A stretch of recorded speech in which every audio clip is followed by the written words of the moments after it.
This is your Chargers linebacker, Daiyan, and you're tuning in with Chargers Unleashed. Welcome to another edition of Chargers Unleashed. Jake Hefner and Daiyan Wolkenstein here with you from the LAFB Network. If this is your first time tuning into the show, make sure to hit that like and subscribe button on YouTube. You can also follow us on Facebook, Twitter, Instagram, Spotify, and Apple Podcasts. Daiyan Wolkenstein. We're back. Yeah. We're back. Yeah, if you were one of the Chargers fans that ended up having plans on Sunday afternoon around 1:30, many people would probably say you're one of the lucky ones, as the Chargers suffered their worst defeat of the season to the Tampa Bay Buccaneers. Apropos. That's what live podcasting does for you. But apropos, considering that the Chargers lost to the Buccaneers, worst beatdown of the season, 40-17. Dan, this one was not pretty even from the jump. The Chargers essentially failed in all three facets of this game, could not get anything going outside of one half to the next. It literally was polar opposite. The offense was non-existent in the second half. The defense did not show up. And many of these questions that we have talked about, you and I specifically, about the offensive inconsistencies throughout the entire season, you want to look at it in a microcosm over the last month more specifically. It's been very, very rough sledding for the Chargers. And now you pick the worst time with 3 games remaining, a divisional matchup on the horizon against the Denver Broncos, to have one of these performances, especially coming off that tough loss against the Kansas City Chiefs. And you're at home and you have this type of a performance. There's no moral victories today from Daiyan Wolkenstein and I. There is no mincing words today from Daiyan Wolkenstein and I. It's not going to be pretty. And we know that Chargers fans are also in their feelings as well, as we have plenty of voicemails to get into from the Chargers Unleashed hotline to share and spread your feelings about what your current feeling is about this team and where they are currently at and what can they possibly do to get things back on the right track. But Daiyan Wolkenstein, you were there on Sunday. You made the drive out to SoFi. How was the atmosphere? Have you ever been to a party that turned into not a party? That's what this felt like. Chargers fans showed out. Lots of fun. By far, huge Chargers home game. Crowd was fantastic. But by the time that second half started, it was crickets in there. And for good reason. The Chargers team on both sides got their asses kicked. And there's no mincing words. I think everyone on that Chargers team would say it. And I don't know if it's lack of preparation, which I don't think that's the case. It looks to me like more lack of execution, coupled with whatever the heck is going on with that offense. Not good. He went up against a juggernaut Tampa Bay offense, and they got some dudes, but still awful execution from individuals at certain times that caused some massive breakdowns that kind of opened the floodgates. And Chargers special teams, bad. Offense, bad. Defense, bad in that second half, and it resounded in a 30-0 run for the Bucs. Chargers get blown out 40-17. That's all she wrote.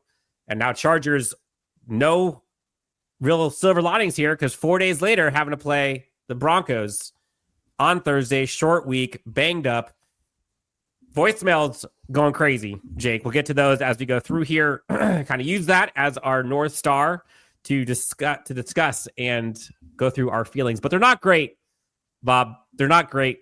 And we're going to get through all of them. Huge disappointment. No way around it. Jake, before we get to voicemails and kind of the high-level takeaways from this game, let's pay the bills, talk about our friends. I want to remind everybody that BetOnline is the world's most trusted betting platform, your number one source for everything football. BetOnline has every stat, every matchup, and even live odds and spreads to bet on during the games. You think you know your stuff? Get in our $200,000 mega contest and pick 5 games against the spread every single week for your chance to weekly prizes and a share of up to $200K. When the game is over, head on over to our online casino and get on a game of blackjack or poker or on one of our 150 slot games. Head on over to the website today. That's betonline.ag.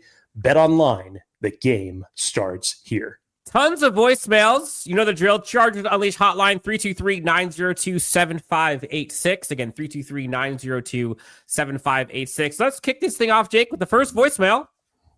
I kind of liked what we did last week. I didn't really pre-screen these. Oh, boy.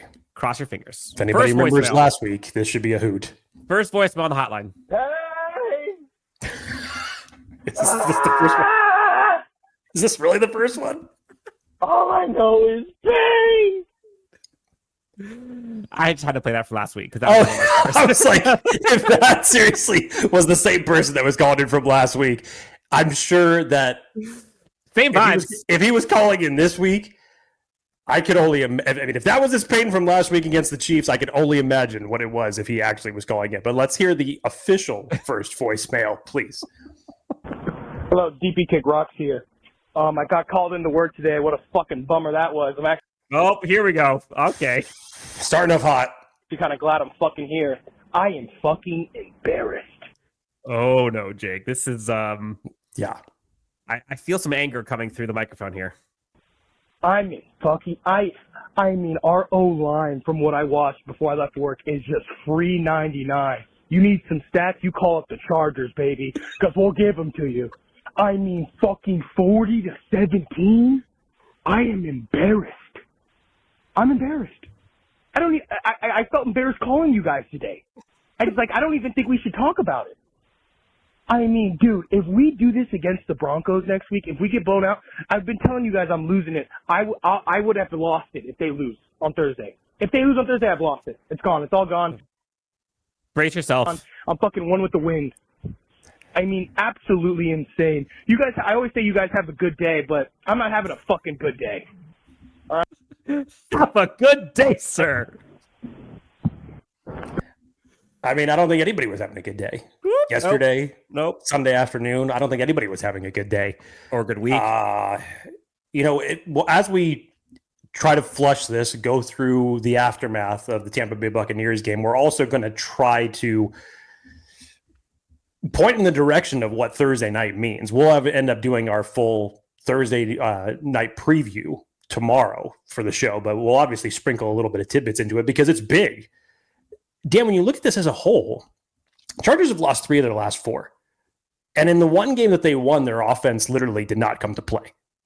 You had to rely on your defense against the Atlanta Falcons to win that game. This has been such an inconsistency as it relates to this offensive output that they cannot put 4 quarters of football together.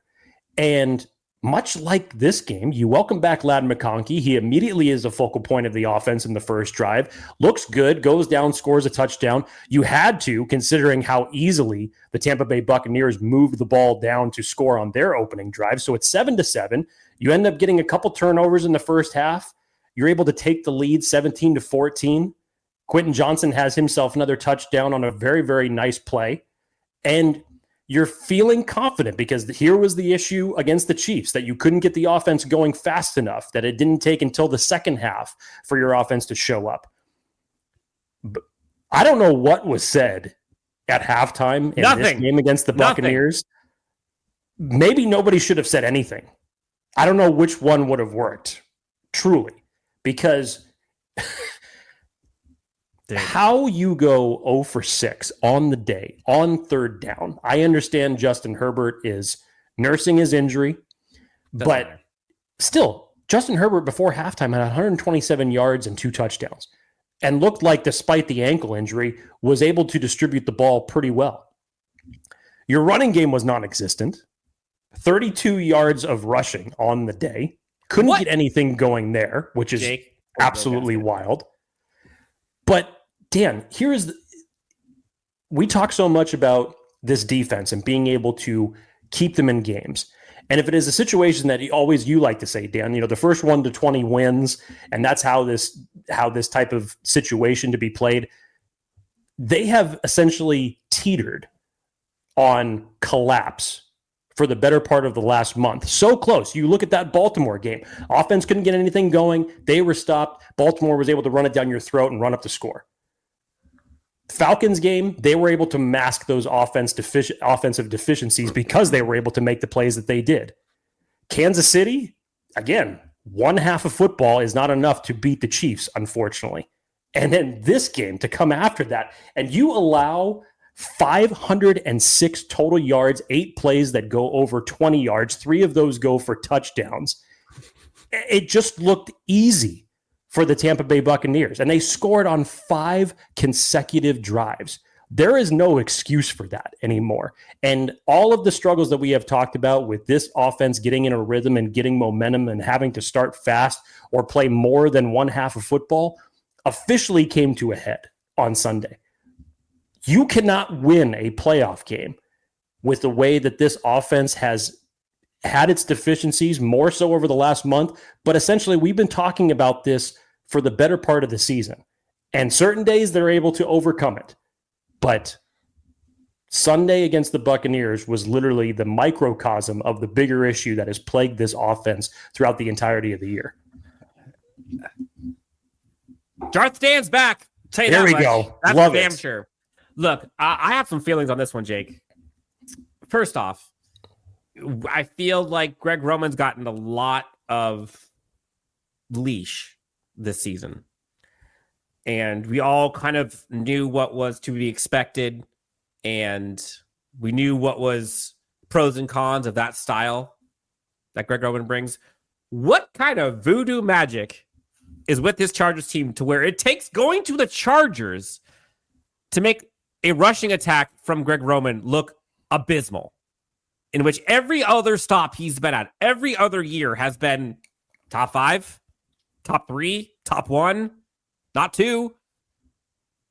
And your stat line against the Buccaneers, Jake, a grand total of 11 carries for 32 yards. 11 carries for an offense that has a hobbled quarterback, an interior offensive line that can't do bleep. What are we doing? What does this offense do well right now? Honestly, it's literally a Ladd and Herbert show, and they can't even set up Herbert correctly. Now, again, lots of blame to throw around here. This was collectively a terrible game. Defense looked bad for that second half specifically. Although, again, Tarheeb still looked great first half. Like, Tarheeb still's good. Tarheeb still second half, awful missed tackle on Mike Evans at the end that gave him that 50-something yard touchdown. Justin Herbert wasn't great. He wasn't terrible by any means, but he wasn't as good as he would have liked. Missed execution there, especially in that first drive in the second half. Quentin looked pretty good, given his targets. Eric Tomlinson, terrible blocking. Stone Smart looked good. Otherwise, everything was bad. There was no coaching adjustments. There was no execution for the most part. And that's just not what we're expecting when we see this Chargers team. And I said this on social media the night of the loss. What is most disappointing of this game for me is this was kind of the first time that it felt like I had been hoodwinked from the coaching staff. You know, you're expecting this slow, steady rise to get as good as you can be by the time playoff comes, and steady improvements, and you're building on things, and you're stacking bricks. The whole thing crumbled. No one can say that anybody realistically looked improved, collectively or individually or coaching. And so what are we doing? If you're hanging your hat on a defense that gives up 500 yards, and you're hanging your hat on an offense with Justin Herbert who's injured, hobbled, and has no interior offensive line to help protect, you can't run the ball. What are we doing? So this is infuriating. And again, I'm not going to be privileged of the moment because at the outset of the season, I think I've had 10 wins. I think you had 11. They're right there. They're right there. So they are as expected if you look at it from a macro view. But this is not how I expected to get to this point. And again, some of that is, does it really matter? No, a win's a win's a win. You get to the playoffs, see what happens. But this is ugly. And I'm specifically, you can have a clunker. Like, I get it. Sometimes it's just nothing goes your way, is what it is. But this offense is looking ugly, especially the second half. And when you have a quarterback like that, and you're just leaving him out to dry, and either he is holding on to it too long, which means that you're not coaching him enough to say, let the ball go, or you're not scheming up quick plays where he's not getting hit, or your receivers or folks aren't catching or blocking appropriately, or the scheme isn't good, whatever it is, I know that, J.K. Dobbins is out. I get it. You could be better than that. And that's the bottom line, is this offense is simply not that bad roster-wise to be this bad week over week over week for half of the football game or more. When you have a top 5-ish quarterback in Justin Herbert, you got offensive rookie of the year, arguably 2 of them in Ladd McConkey and Joe Alt, another bona fide offensive tackle in Rashawn Slater. Like, you can figure it out. Look at the teams that this Chargers team is around. We look at second half scoring, efficiency, red zone percentages. It's abysmal. You're talking about teams who are lottery picks, who are doing better than the Chargers right now. That was a bad one. And we talk about maybe the team needs to flush it. Maybe they need to not even look at it at all, just chalk it up to a bad loss. Bad loss, fine. That's a tough time to have a bad loss on a short week. And you're going up against a defense who is very good, who have looked very good, who are currently ahead of you in the standings. The only silver lining, the only saving grace from this entire week was the fact that the Colts and the Dolphins lost. That's the only thing that made this weekend okay. And in spite of all of this, the Chargers still have an opportunity to clinch a playoff spot this week. But they're far from that right now. And I apologize for the tangent. I don't think I feel any better. No, but maybe after a few more voicemails and a little bit more ranting, maybe we'll come out of this a little bit better. Maybe. Next voicemail. No promises. Next voicemail. Hey, this is Alex, currently in Khalil, Texas. Was watching the game at Buffalo Wild Wings with my 4 boys. Pretty upset watching them essentially just quit. Pretty upset? He sounds so calm. He must be in front of his 4 boys, because there's no way I'd be that calm, cool, collected with this voicemail. On that game. Maybe call me a fair weather fan, but... we need positivity incoming. Thank you. Yeah, it looks like the season's over. You spoke too soon, Dan. You spoke too soon. Whoops. Plot twist. Got just a little bit ahead of yourself, didn't you? If that's the way we're going to continue to play. So hopefully Herbert can get back and the team can recover for the Denver game, but we'll see. Keep our fingers crossed. Hopium. Optimism. Only takes you so far if you're not tethered to reality. I've learned this the hard way. If they continue down this road, is the season over? No, because, again, put it in perspective. Mathematically, it's not over. No, but it's not, because they're going up against 2 awful teams to end the season. And even if they play awful against great teams and good against bad teams, they're still going to be in the playoffs. Mathematically, they are in if they just do what they're supposed to do and win the games they're supposed to win. Even if they lose the games they're supposed to lose and win the games they're supposed to win, you're good. But yeah, they're not going anywhere in the playoffs, I can tell you that much. Nowhere fast if they continue down this route. See, I know last week when we were previewing this game on the live show, even after that loss against Kansas City, I said that my opinion was these next 2 games against Tampa Bay and Denver at the time were must-win games. Why? Because I didn't want to be in a position to where you had to win the last 2. Just control what you can control. Get yourself in. Which you technically still don't have to win the last 2, but I get it. You have to. But I would rather take care of business, win, not rely on anybody else to lose, to lock up a playoff spot, ask questions later.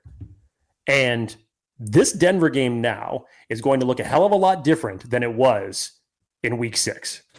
A hell of a lot different, because Bo Nix, I get it, had a bad game against the Colts, has had technically a bad 2 weeks, really statistically for him. But he is a much different quarterback than what the Chargers went up against in week 6. You may or may not have Patrick Surtain back for this game. The projected practice report for him, even despite the ankle injury, was a full practice.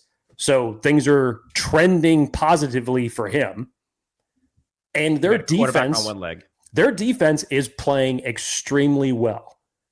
Now, what the Chargers have had to go up against over the past several weeks, do you trust what you've seen from an offensive output against those defenses? Because it's on shaky ground right now unless something changes.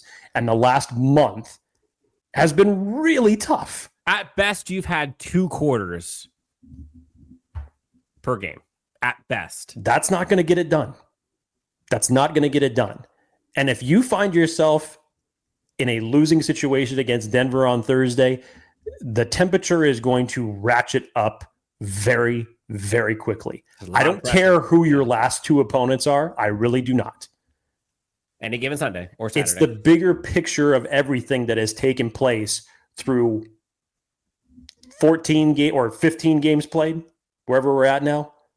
14 games played. It's the bigger picture of that. And the fact that we're now this deep in the season and it's the same issues collectively that have not been able to get corrected. This was one of the bigger issues that I had with the Brandon Staley era. And this is thinking there are shades of that era that are feeling right now where it's like, what are we? Yes. Now it's different from the standpoint that, yes, this is Harbaugh's first year. You know, he's still building things. He's going to learn things better. This team is going to get better. I have faith in that. And they've won 8 games already. So, yes, despite what they don't have offensively, they are still in a position to where they have won 8 games. Where traditionally, you look at that game against Atlanta, you look at that games against Cincinnati. Those are the games that the old Chargers regimes are not winning. Yep. I get that.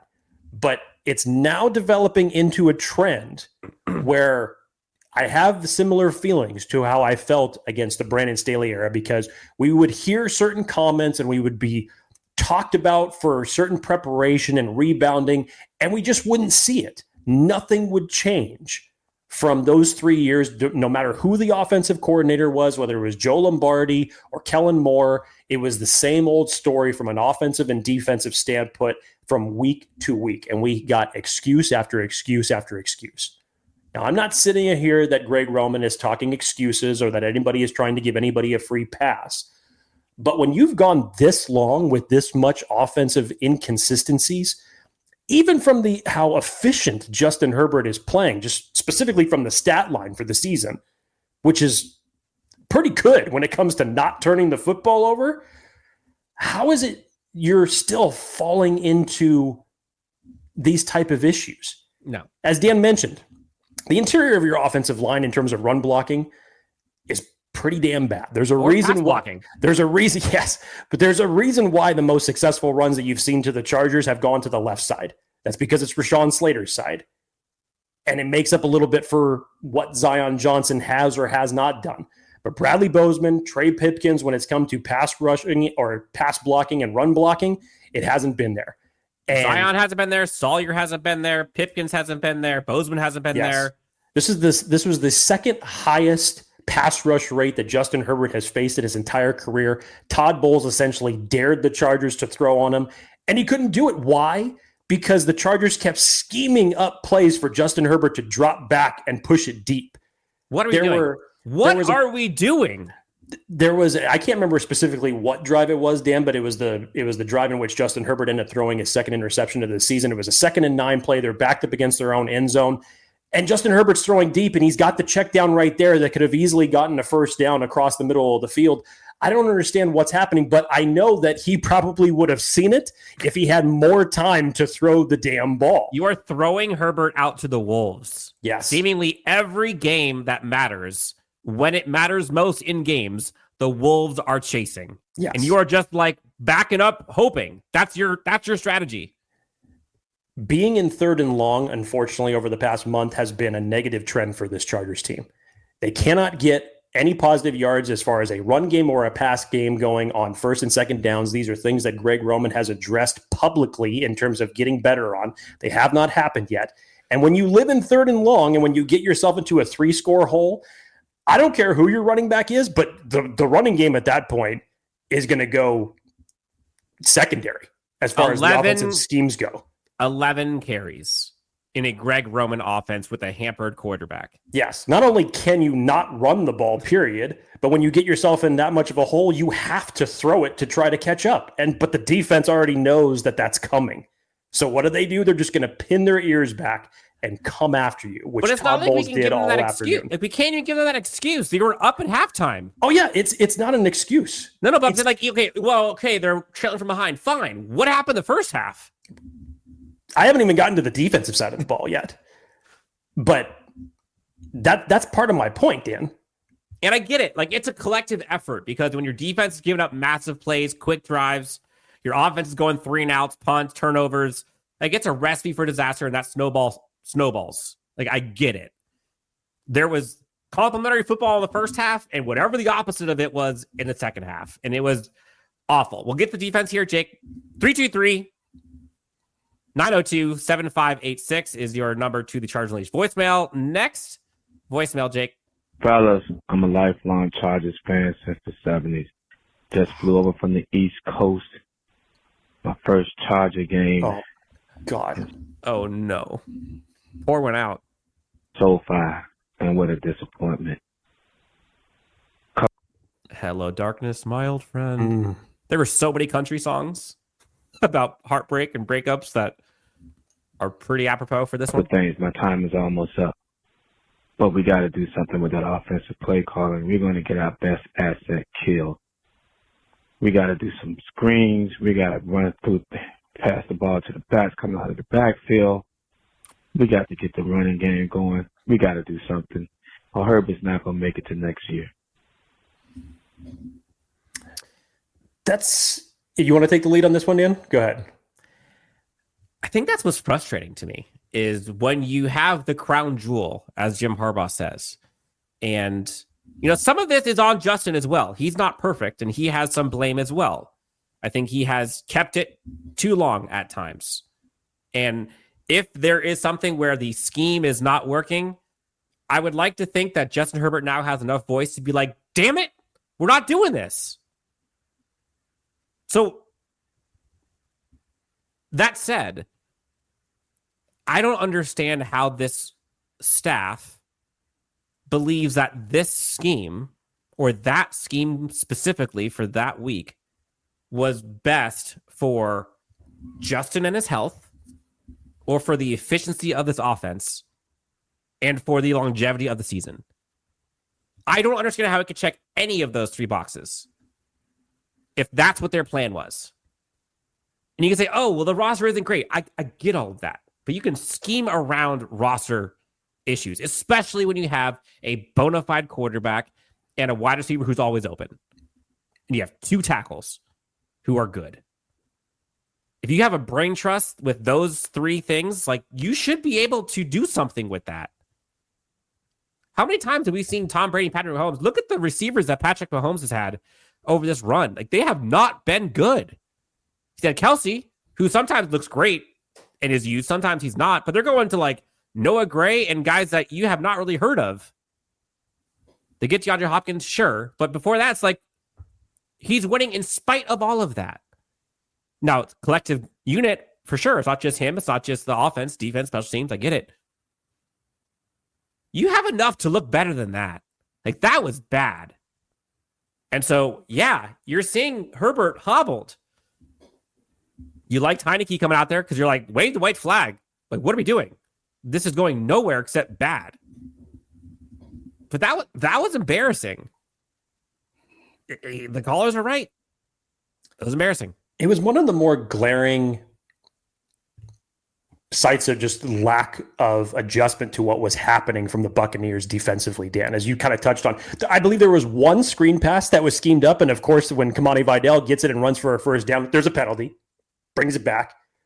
But the Bucs are coming with 7 almost every single down, especially on third down. But you're still scheming for Justin Herbert to drop back and throw it deep? Obviously, you have to in 3rd and 10s. Maybe not throw it 20 yards downfield, but he's got to throw it at some point. But it's just the scheme. Tom Brady did this type of, it was schemed up for him to negate opposing pass rushes all the time. Get the ball, dump it off. Get the ball, short slant and go. Get the ball, get it out of your hands to negate the pass rush, to keep the defense honest. You were up 17-10 in this game.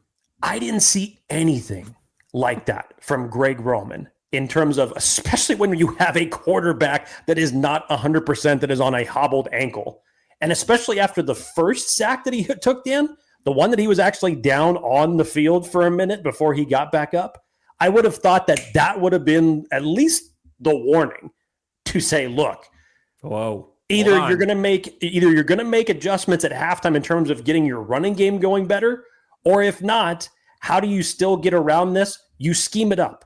You have a player in 15 that who didn't see a pass, by the way, go to him until 3 minutes left in the third quarter, when he was a focal point of your opening drive.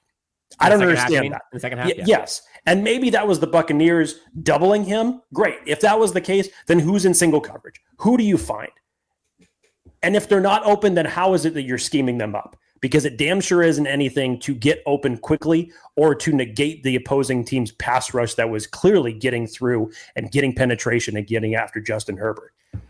It was just one of the more bigger lack of awareness halves that I have seen from Greg Roman this entire season. And it came to a head badly for them. Next voicemail on the hotline. Hey guys, 30 unanswered points. This was an absolute shellacking. I think we really saw the lack of talent that we have on both sides of the ball. Of course, we have talented players, but I think one of the main talking points that we've always discussed is just needing another year or two to get more talent for this team. 30 unanswered points is inexcusable. Again, Greg Roman is just giving us more and more reasons to really question his ability to develop an offense in a 2024 NFL. We saw those replays numerous times. Wide receivers are within 5 yards of one another. He plays as if the field is, 15 yards wide versus being 22.5 yards wide, which I think is how wide it is. Anyway, and then Jesse Minter, I think he couldn't get any interior pressure, which just opened up too many opportunities for the Bucs. And the last bit of feedback I'll give is I was disappointed in Harbaugh's game management of today. I think a lot of us talk about his decisions to punt in certain scenarios. I think that surfaced here today. I don't necessarily think I was opposed to him punting when they were up 17-10 on the 4th and 16 on the Buccaneers' 42-yard line. 4th and 6. However, to punt there and then try to be aggressive with 28 seconds left before the end of the half, it just doesn't really show consistency in his game planning. And it doesn't help when your punter skies it out of the end zone and you get a net of like 20 yards and a punt. If I knew that, I'm going for it every single time. I think that was another area that raised some questions here. Big game next Thursday. It's actually probably better that the Colts lost as far as just removing them from the picture and just focusing on the Broncos for the purposes of the 6 or 7 seed. But I guess we got to bounce back. But yeah, after today's game, I'm not terribly confident that this Chargers team is going to make a lot of noise in the playoffs. They don't seem to really play that well against high-level competition. Thanks a lot. Dan, let's talk about the defense for a second here. Oh, boy. We talked about it in the preview going up against the Tampa Bay Buccaneers, what you needed to do. They were coming into this game with a good running attack with a 4th-round rookie in Bucky Irving and Shad White to pair him. And it was a good little 1-2 back system that they have going on. On top of that, the Buccaneers were one of the fastest starting teams in the league offensively in terms of putting up points. 3rd highest scoring team in the NFL in terms of overall points. Mike Evans has his best game of the year. 9 catches, 159 yards, 2 touchdowns. Dan, the biggest thing that was glaring throughout, this was obviously and this was even before the Bucs made an adjustment to go run heavy in the second half. Joey Bosa, Khalil Mack, Thule, and Bud Dupree seemingly were non-existent in this game. The best player on your team defensively was Poona Ford. Really, that was it in terms of someone that was making noise from one half to the next. But this is coming off of a game in which you hit Patrick Mahomes the second most that he's ever been hit in his entire career.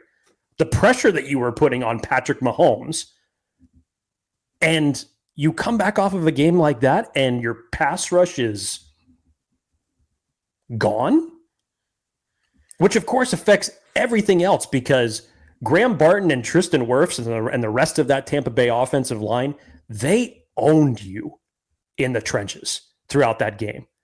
Baker Mayfield was able to escape on a couple of runs. You lost containment on certain big runs for him that he was able to escape on. Of course, when you're not able to rush the quarterback, it creates a monument of problems in the secondary.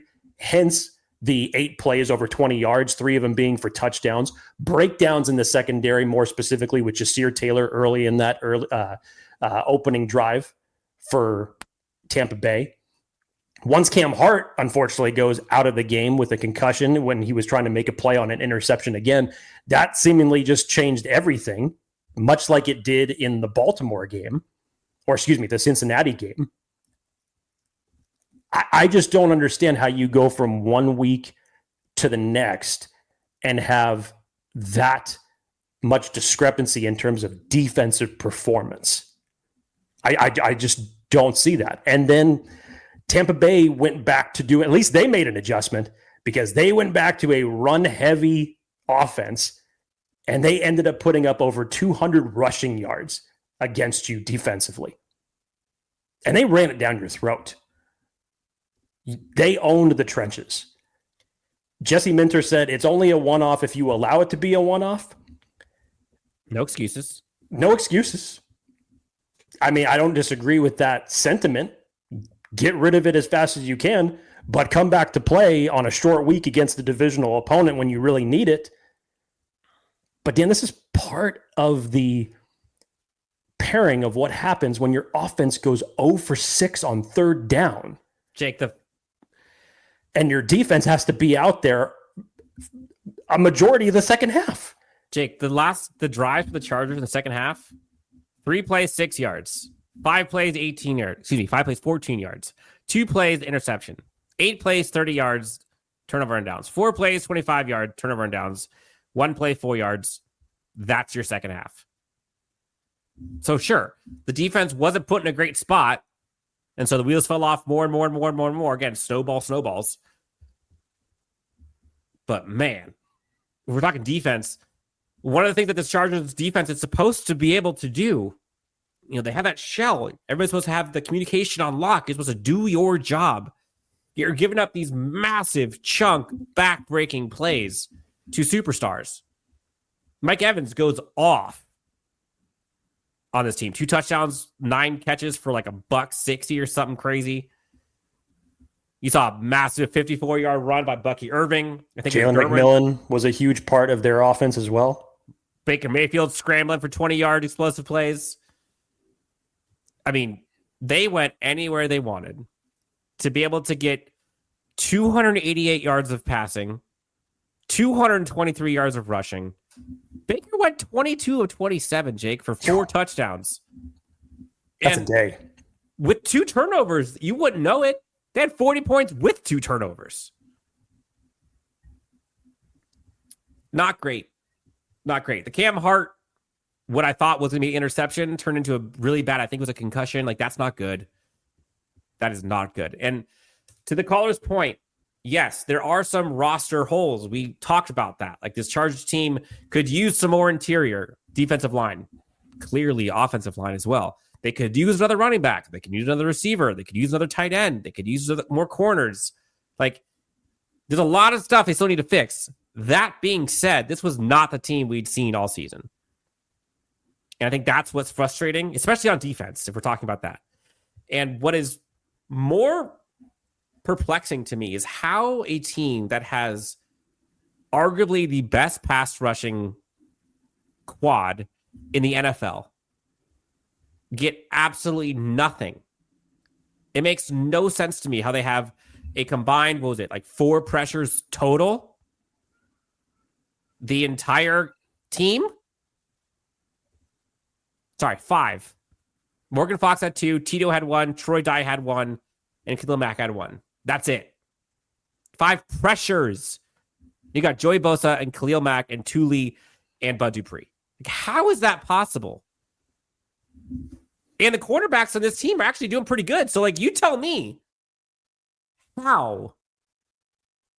Because either your cornerbacks are good, which they have been all season, or your pass rush is good, which on paper they should be. And again, this is one game. And again, Chargers defense has been pretty darn good all season. So again, put in perspective, this was one game, but a massive flop in one game. And so I give Jesse Minter the opportunity to kind of correct this. I expect this defense to bounce back. But we're just talking specifically about that game, ugly. And so a lot of this was, if I'm the coach, what the hell was that, guys? This is not us. I'm not even going to look at this tape. You know what you did wrong. All of you individually know what you did wrong. And you knew it immediately when it happened. Like what Jazeer Taylor was doing on that fade route for that touchdown, don't ask me. The receiver starts inside, curls right outside, gets a pick play. We all saw it coming. Why he thought he needed to go underneath the route, underneath the block, no clue. Individual execution was horrendous in this game. And so do I blame that on the coaching? On defense, I'm not sure I do. Maybe the pass rush a little bit. But there was just blown assignments in one-on-one opportunities in the islands that this team just got gashed over and over and over again. It's unfortunate. And that's the truth. Now, could I see this defense bounce back and ball out and make Bo Nix look like a rookie quarterback again? Absolutely. Absolutely. I can expect that because that's the reality we've seen usually against subpar offenses. But that game makes you question a lot of things. And again, to put in perspective, I think sometimes this Chargers fan base got a little over its skis with, oh, we're Super Bowl contenders now because we're 8-4. And what if we beat the Chiefs? Like that. Like, don't be prisoner of the moment. Remember what this team was when you started the season. Good and bad, stay even keel. Expectations for me, playoff game. If they can get a win in the playoffs, gravy. Get to the playoffs, 10 wins. I think that's a success. Next voicemail. Got a lot of them. What's going on, boys? I just lit up the fat one a minute ago and just watching the end of this game. We got owned today. That interior, man, is killing us. Herbert was getting harassed left and right.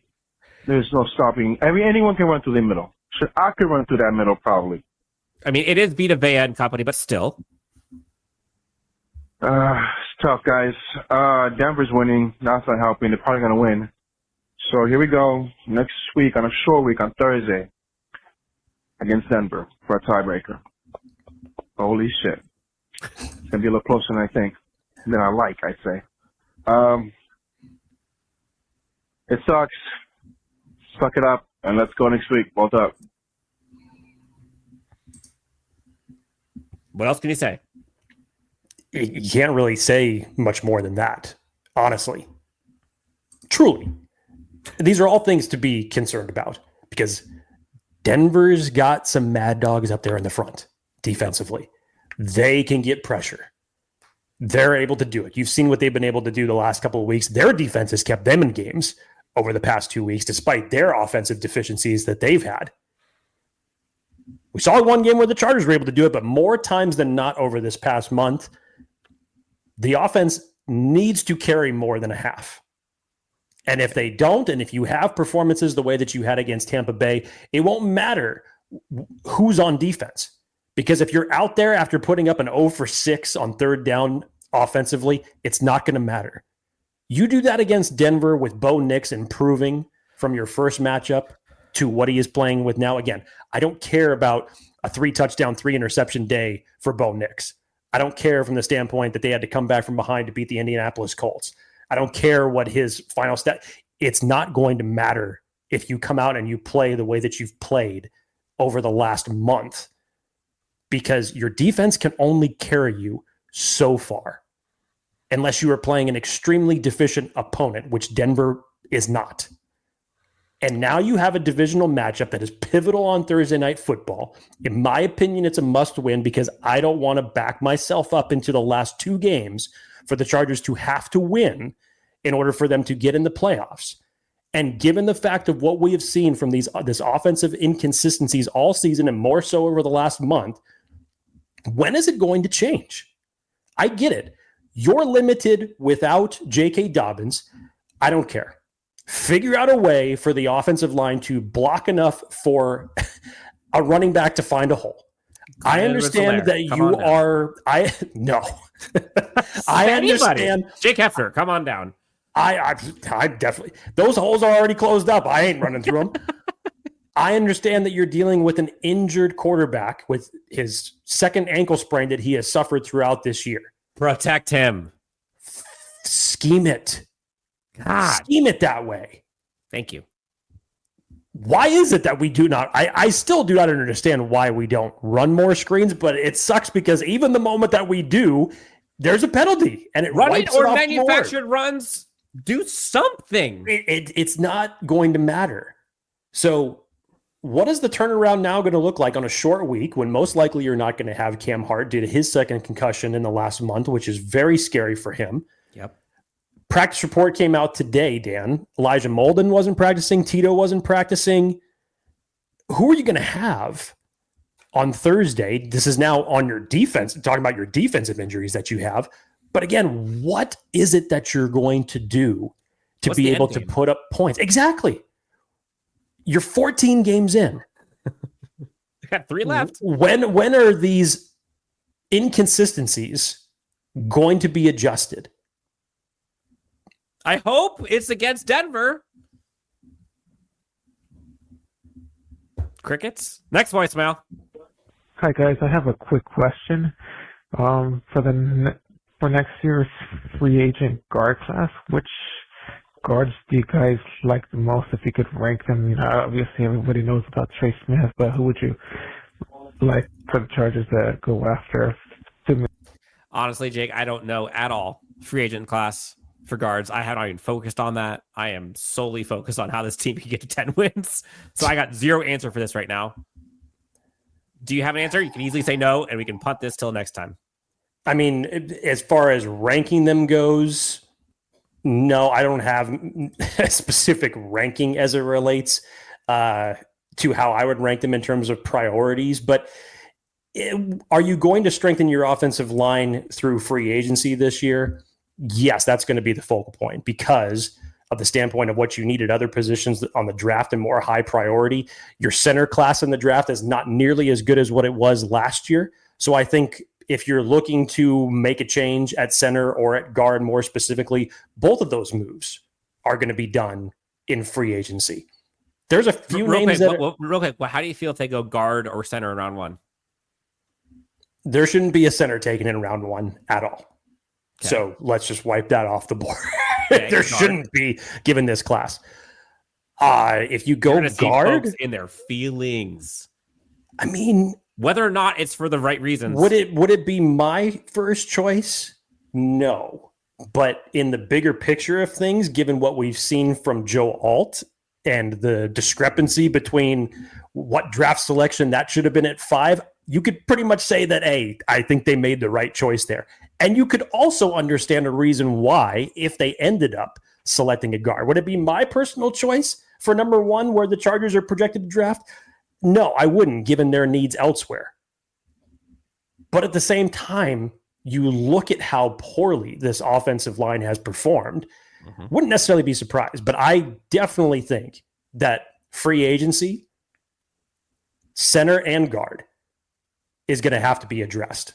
Guards. In that. I mean, do I think that you'll reinforce it in the draft? Sure. Yes. But not in the first couple of rounds. No, because you need plenty more help elsewhere at tight end, at corner, at running back, at interior defensive line, you name it.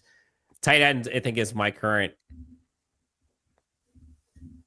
guess for where they go round 1. I think that would feed families. 3 more voicemails, Jake. Again, 323-902-7586. Leave a 30-second voicemail with your reactions, either pregame, postgame, or questions. We'll do our best to get to them. What's up, guys? This is Matthew. Today was a horrible second half of the game. Not so good. Greg Roman, man, he took a year off last year, and hopefully you rebound this year, no coaching, offense. But listen, man, I mean, it's been a long-ass time. I mean, the whole season we can't score a touchdown in the first half or second half, and he's supposed to be a running back guru, but he's nothing like amazing right now. I don't know, man. Greg Roman, like, he can have good games, but right now, man, like this whole season, he can't put a good game together, man. So, and this team, man, they got to get their crap together, man, because if they play like this in the playoffs, this is going to be one and done. And then, so, it always sucks to see Justin Herbert not 60%. I would like to see him running the ball, but unfortunately he's hurt. And it's really frustrating, but we'll have to see what happens Thursday, man. But Greg Roman, man, you're letting us down, bro. I mean, for next year, I don't feel confident if he keeps being like this year. And we'll have to see what's up, but we'll see what happens on Thursday. Thank you, guys. What's up? Jake, this offense has scored over 30 once against the Bengals, 34-27. Other than that, they've scored in wins 17, 27 against the Titans, 27 against the Browns, 26 against the Saints, 23 against the Broncos, 26 against the Panthers, 22 against the Raiders. In the losses, 10 against Pittsburgh, 10 against Kansas City, 15 against Arizona, 23 against Baltimore, 17 against Kansas City, 17 against Tampa Bay. You scored 30 once. But we never pictured this to be a high-octane scoring offense. On the whole, maybe not. Right. And that's what I'm trying to get at, because more so, this was going to be a traditional type of Jim Harbaugh built team. You go back to those first 2 weeks against what they were able to do offensively against the Raiders and the Panthers. It was Harbaugh and Roman-esque. It was run game, defense, run game, and you were able to execute. And everybody was wondering, what the hell is up with the stats with Justin Herbert? Are you literally just going to make him a check down secondary option? And again, I go back to what I said, and I still stand by this. I think after those two losses against Pittsburgh and Kansas City in weeks 3 and 4, and they had that bye week, getting guys back healthy, but also taking that week to recalibrate what they needed to do offensively, that was when you saw Ladd McConkey get more involved in this offense. That was when you saw Quentin Johnston get more involved in this offense. And you kind of filtered it back more through Justin Herbert. Now, granted, Justin Herbert was healthy at this point in time. Yep. He was able to use his own mobility to get a few third downs per game. And when he was hot, he was hot. But even still, you go back to that Cincinnati game, in a game that you had to score that much, because anybody remember the first half of the Cincinnati game? Because I do, and I remember everybody's reaction. I remember the commentator's reaction. Justin Herbert was on fire. The best that we have seen him look was in one half of football. They remember the second half? Because the wheels came off. It was shoddy for a bit. Thankfully for the Chargers, they were able to pull that game out. But you go back to the first time the Chargers played the Denver Broncos. You built up a sizable lead. You scored 3 points in the second half. Denver was able to mount a comeback and actually make it close. You've survived these one half or second half or whatever it is. You have not played a game of 4 quarters of football offensively all year. And you're not even winning the way that you would, like, you're not winning because of the offense. Right, which you're just not. You can look at that one of two ways. You could say traditionally that's not the type of ways. Because in a traditional Greg Roman offense or Jim Roman offense, Jim Harbaugh offense, you're winning on offense because you're maintaining possession, you're turning the clock, you're effectively running the ball, you're protecting the quarterback, you're winning time of possession, you're imposing your will. None of that is happening. Literally none of that is happening on offense. They're winning because the defense has been balling, and they are hoping that their defense and Cameron Dicker and Justin Herbert at times could be heroes. That's how you're winning. That's more of what I was trying to get. They have found different ways to win games. None of which because their offense. And that's what I'm trying to say. Maybe outside of those opening first 2 weeks when you saw them kind of carry it at the end, and you saw J.K. Dobbins do it at the end of that Bengals game. Yes, but it's there. And hey, finding great ways to win is part in the NFL. Sure. Every team does it, and every team has those type of games where they need someone else to step up. But when you have 14 games of inconsistent offense, at some point, something needs to change. Something needs to be adjusted for you to get better, especially when we're talking about a potential playoff berth. What's the definition of insanity? Doing the same thing over and over again and getting the same results. What's next? Next voicemail. Jake got 2 more. Hey, I'm the fan with no face. What's up? Oh boy. Again. So I had work today because I work in sports broadcasting, and I had to work on a Sunday, which is a total downside of doing that job. Anyway, so I watched the game, taped, and I was watching it all. Why, by the way? Watching it all the way through. I was skipping the commercials, blah, blah, blah, blah, blah. Anyway, I get to the third quarter. Turn it off. Turn it off. And Bucs go up 30-17. And I'm thinking to myself, oh shit, this game's over. And trust me, if my girlfriend wasn't here, I would have sat through that whole shit. But because she wanted to hang out, I had to skip through it all. Because I was like, you know what? I'm not going to waste my time watching. Good man. Priorities. He prioritized mental health and the priorities and the girl. I like it. Watching this goddamn fucking game. And instead hang out with my girlfriend, which is going to be a way better idea than watching the rest of the game. Turns out the game went 40-17. Listen, yeah, we couldn't do it. Yeah, I mean, I know Herbert was hurt. I get it.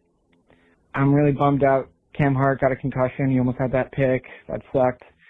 I don't know. I'm going to have to watch this back and figure out what the fuck happened. I mean, this team looked like nothing I'd ever seen before, other than the offense. The offense is, the offense. This offense is special.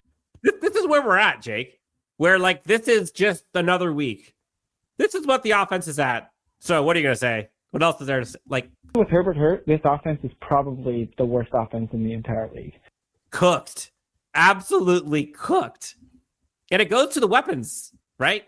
Usually if you have a hobbled quarterback, you got to be able to have somebody else shoulder the load. Who else is walking through that door right now other than Ladd and maybe Quentin? Stone Smart's looking good, but that's Stone Smart. And I love this team, but seriously, I love Justin Herbert, and he's a tough motherfucker. And if you put anyone else in, it would be just as bad. It'd be worse. Bad, but I mean, it's unwatchable. Other than the beginning of the game, I mean, my hopes of course were up, but every other Chargers game we've watched this entire season, it's been like that, where it's oh, they scored, and then we stopped scoring. It's like Super Mario, Jake. You watch Super Mario, he goes down that tunnel, comes back up. He never comes back up. He goes down the tunnel. He never comes back up. He just stays there. It's where did he go? I thought I was playing. It's no, it's not frozen. The music's still going. The timer's going down at the bottom, at the top of the screen. Derp, derp, derp, derp. Never comes back. I think where a lot of the frustration comes from here, Dan, is, as we've said, the Chargers have found a way to win 8 games despite all the things that we have talked about, despite Justin Herbert being injured twice throughout this season, despite the fact of their lack thereof of offensive weapons, despite the fact of the bad performances on the interior of the offensive line, they have still found a way to win 8 games, which again, Dan and I go back to the X factor that's been missing from this team for so damn long was coaching. And I believe that Jim Harbaugh, Jesse Minter more specifically, have made a number of different corrections and big time coaching. I was trying to think of the word, but more so just accolades to them for getting good performances out of free agent players and rookies. Kudos on the defensive side of the ball. And that's what's given you a belief in the competitive nature of this team. Mm-hmm. But you can't escape the biggest issue that has befallen this team. Because again, I say some days they have been able to overcome those offensive inconsistencies and deficiencies. But more often than not, when you're talking about going up against the likes of Baltimore Ravens, the Kansas City Chiefs, possibly the Denver Broncos, who have a great defense, hell, you just went up against one of the not good, one of the worst defenses in the league in terms of points allowed and yards allowed, and they still hung up 40 on you, and you only scored 17. You weren't even able to make it a shootout because your seven of them were because you got an interception by Tarheeb that gave you like 20-yard touchdown.